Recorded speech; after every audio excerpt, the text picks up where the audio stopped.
Lower barrister and এডভকেটৰ মাজত পাৰ্থক্য কি হে আপোনালোকক অৱগত কৰিবলৈ ওলাইছোঁ। লয়াৰ এজন হৈছে 3 ইয়াৰ্ছ অথবা 5 ইয়াৰ্ছ ল কোৰ্ছ কমপ্লিট কৰাৰ পিছত সেই ব্যক্তিজনক ল গ্ৰেজুৱেট বুলি কোৱা হয়। গতিকে LLB পাছ কৰাৰ পিছত সেই ব্যক্তিজনক লয়াৰ বুলি কোৱা হয়। লয়াৰ এজনে কোৰ্টত ক্লায়েণ্টক ৰিপ্ৰেজেণ্ট কৰিব নোৱাৰে। তাৰপিছত বেৰিষ্টাৰ ষ্টাডিং ল ফ্ৰম ইংলেণ্ড, যদি কোনো ব্যক্তিয়ে ইংলেণ্ডৰ পৰা ল উত্তীৰ্ণ হৈছে তেতিয়াহ'লে সেই ব্যক্তিজনক বেৰিষ্টাৰ বুলি কোৱা হয়। বেৰিষ্টাৰ এজনেও লয়াৰৰ নিচিনাকৈ কোৰ্টত কোনো ক্লায়েণ্টক ৰিপ্ৰেজেণ্ট কৰিব নোৱাৰে। তাৰপিছত আহিছোঁ এডভকেট।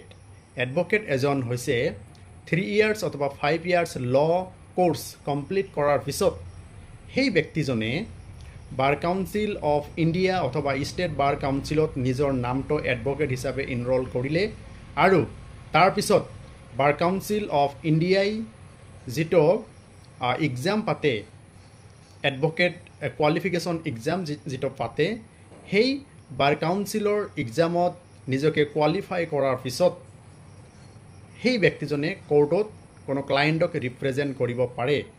তেতিয়াহ'লে সেই ব্যক্তিজনক এডভকেট বুলি কোৱা হয়।